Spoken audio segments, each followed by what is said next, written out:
Bienvenue dans cette nouvelle édition du Club French Web. Je suis ravi de vous retrouver pour échanger avec mes deux invités.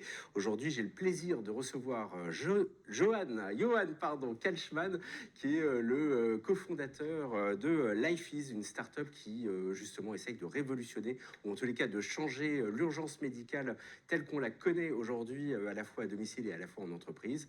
Et mon second invité, qui est en face justement de Johan, c'est Tanguy de Cotigny. Vous connaissez, qu'on a déjà reçu sur frenchweb.fr et qui est le cofondateur de Stalkelp, une très belle entreprise dont on va parler donc dans un instant.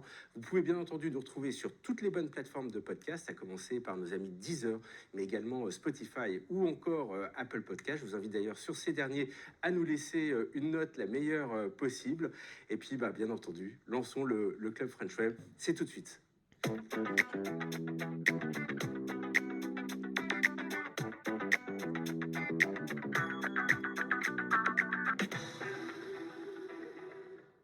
Bonjour Johan, bonjour Tanguy. Je suis ravi de te retrouver justement pour parler justement de tout ce que vous faites au quotidien. Et on va commencer par Johan pour parler justement de Lifease, qui est une très belle société avec un produit phare, qui est le produit Clark, qui est un défibrillateur, qui est juste là, vous pouvez le contempler. Et qui permet justement aux particuliers ou aux entreprises de s'en équiper. Et je crois qu'aujourd'hui, vous avez plus de 17 000 foyers qui le détiennent, c'est ça? Exactement. Et la mission, justement, c'est que vous êtes donné au travers de cette entreprise, c'est d'accompagner vos utilisateurs, les Français, à avoir les bons gestes lors de l'usage. Johan, quelle a été la motivation qui a été la vôtre au lancement de la société? Alors effectivement, en fait, notre mission chez Lifease, c'est de permettre à tous les citoyens et à toutes les entreprises d'être capables de sauver une vie face à un arrêt cardiaque.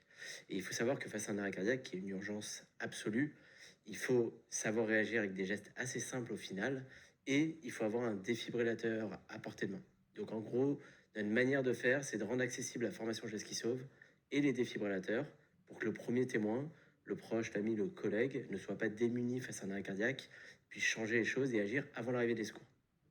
Et la motivation, pour revenir un peu sur cette question, c'est qu'en fait, l'arrêt cardiaque, c'est là où on peut sauver le plus de vies. C'est la première cause de mortalité évitable en France. C'est 50 000 morts chaque année. C'est des gens qui en moyenne ont 60 ans, qui parfois sont beaucoup plus jeunes. Donc ça concerne absolument tout le monde. Et il faut savoir que le taux de survie est très très faible, de l'ordre de 5%, pour une seule raison, c'est qu'il faut agir dans les 4 premières minutes avec des gestes simples et avec un défibrillateur pour sauver une vie. Et que si on attend les secours, ils vont mettre 10-15 minutes à arriver. Et donc, en fait, pour changer les choses, il faut agir avant ça.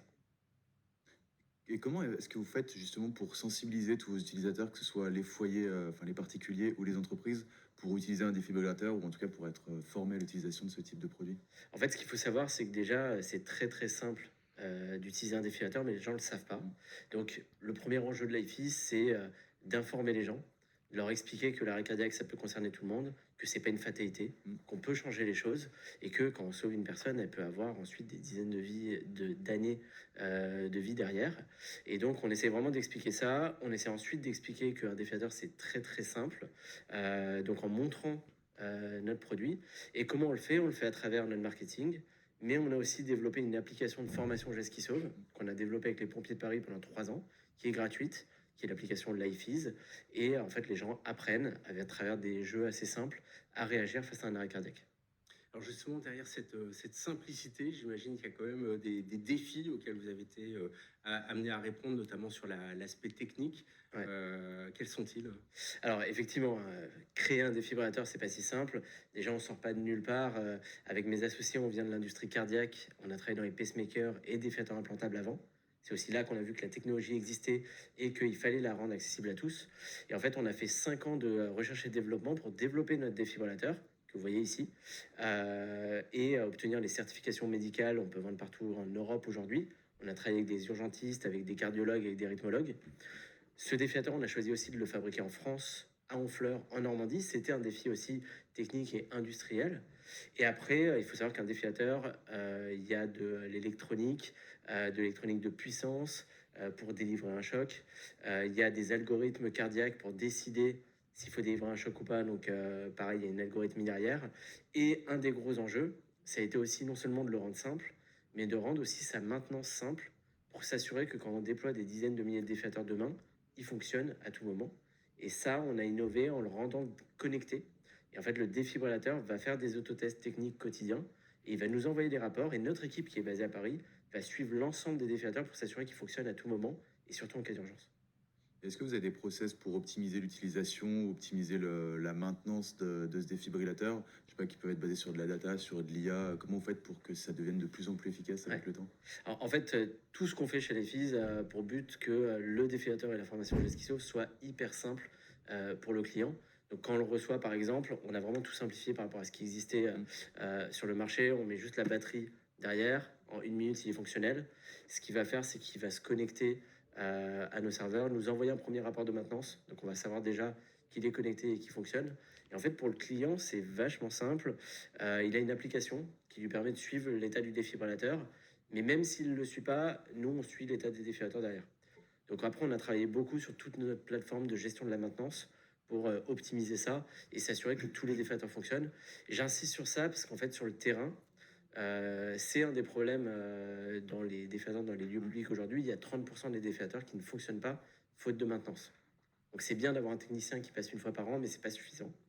Et avec la connectivité, on a une maintenance qui est beaucoup plus poussée, beaucoup plus fiable et beaucoup plus continue. Alors, on va parler acquisition client, Ouais. et ça c'est à mon avis pas le volet le plus simple pour vous. Exactement. Comment ça fonctionne? Comment vous avez déployé justement votre stratégie en ce sens? Alors, il faut savoir que nous, on s'adresse aux particuliers. On s'adresse aussi aux entreprises, vous le disiez en introduction. En fait, à la base, on a lancé notre défiateur pour les particuliers. Donc, on a tout simplifié pour les particuliers. Et quand on a annoncé qu'on lançait notre défiateur pour les particuliers, on a Sur plein les d'entreprises entreprises. qui sont venues nous voir et qui ont dit est-ce qu'on peut l'avoir pour l'entreprise. Aujourd'hui, on a plus de 18 000 clients. La moitié sont des particuliers, l'autre moitié, ça va être des salles de sport, des cabinets médicaux, des PME. On équipe la ville de Rouen avec plus de 300 défiateurs, tous les magasins H&M, CA, CIO, vraiment on peut équiper un peu tous les endroits. Et selon les endroits, il va y avoir différentes stratégies d'acquisition. Pour les particuliers, on communique beaucoup sur les réseaux sociaux pour expliquer qu'on existe, pour expliquer que l'arrêt cardiaque concerne tout le monde, pour expliquer que c'est pas une fatalité, qu'on peut changer les choses avec notre offre qui est très accessible aussi par rapport à ce que les gens peuvent imaginer en termes de prix. Pour les entreprises, on couple ça à des actions commerciales, évidemment. On a une équipe commerciale qui va aussi démarcher, qui va répondre à toutes les questions qui sont entrantes. Et puis après, on a certains distributeurs plus spécialisés. Et est-ce qu'il n'y a pas une logique aussi à développer peut-être sur la partie utilisateur pour les transformer justement en ambassadeurs? Parce que c'est eux les premiers concernés et c'est eux qui peuvent en parler à leurs proches pour potentiellement en Totalement. avoir aussi chez eux. Totalement. Alors ça, c'est quelque chose qui arrive un peu sur le long terme. Et là, aujourd'hui, on commence à récolter un peu les fruits de notre service client, parce on est très proche de nos clients. On ne vend pas juste à des distributeurs qui vont revendre. On assure en direct le suivi de nos défibrillateurs. On a un service client qui est très actif et très apprécié. Et effectivement, aujourd'hui, une grande part de nos clients viennent du bouche à oreille, parce que quand vous vous équipez, vous avez en fait compris que ça pouvait arriver. Mm. Évidemment, vous vous équipez pour vous protéger, vous, vos proches ou vos collaborateurs. Mais dans l'immense majorité des cas, ça va surtout vous servir à intervenir pour sauver un voisin, un ami, un inconnu. Et en fait, vous êtes convaincu de ça. Et on a des clients qui se baladent en vacances avec, qui l'ont dans leur sac à dos. On a des taxis qui l'ont dans leur voiture. Et c'est les meilleurs ambassadeurs, évidemment, pour faire comprendre qu'on peut changer les choses. Alors le régulateur a bien entendu mis en place des obligations. Il y a des entreprises et notamment tout ce qui est établissement qui reçoit du public au-delà de certaines jauges qui sont obligés d'intégrer des défibrillateurs. Est-ce qu'il y a des obstacles aujourd'hui que vous aimeriez lever justement, soit par la voie réglementaire, soit par des campagnes d'évangélisation qui voilà, pourraient vous aider? Voilà, qu'est-ce qui vous freine aujourd'hui? Alors, en fait, si on compare le marché des défibrillateurs au marché des extincteurs, c'est à peu près les mêmes endroits qui vont s'équiper. Aujourd'hui, il y a 300 fois plus de morts par arrêt cardiaque que par incendie. Pourtant, toutes les entreprises ont un extincteur, tous les immeubles d'habitation ont un extincteur, même des particuliers ont des extincteurs. Des défibrillateurs, il y en a 100 fois moins aujourd'hui en Europe. Pour plusieurs raisons. La première, c'est la réglementation. C'est assez récent en France que les défibrillateurs soient obligatoires dans certains lieux qui reçoivent du public. C'est depuis 2020 et ça s'est étendu en 2022.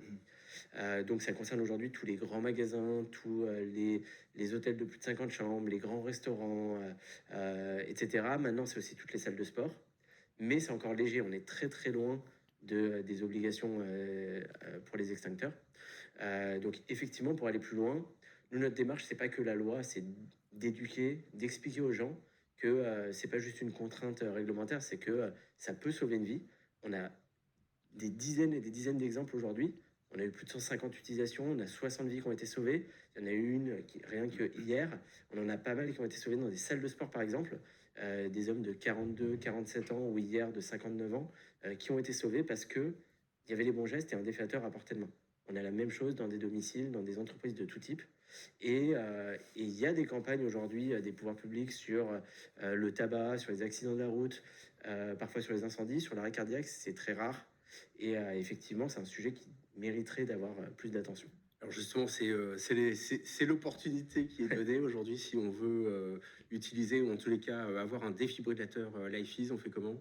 Alors, il suffit d'aller sur notre site, c'est lifeis.co, lifeaz.co. En quelques clics, on peut l'acheter, le louer ou poser une question et il y a un conseiller qui rappelle immédiatement. Mais c'est vraiment extrêmement simple. Et pour expliquer quand on commande, on le reçoit chez soi et comme je le disais, en 1 minute, il est fonctionnel et notre équipe ensuite suit la maintenance. Voilà, on rappelle les coûts. C'est aussi une des révolutions de ce qu'on a fait, c'est le rendre plus accessible financièrement pour les particuliers et pour les entreprises. Aujourd'hui, un particulier peut avoir un défiateur chez lui pour 30 euros par mois, avec la maintenance, avec la formation, pareil pour une entreprise. Et il peut l'acheter pour à peu près 1 000 euros aussi, s'il préfère l'achat. Tanguy, tu es équipé de ton côté? Pas encore, mais ça peut être très intéressant, ne serait-ce que pour l'entreprise, pour la maison aussi. Mais non, pas du tout équipé. Bah, bon, moi, je pense Mais qu'on j'ai va un y penser. extincteur. Voilà, on a l'extincteur qui ne sert pas le défibrillateur. Lui peut être utile, donc n'hésitez pas. Dernière question de mon côté, tu pourras poser une question si tu veux, Tanguy.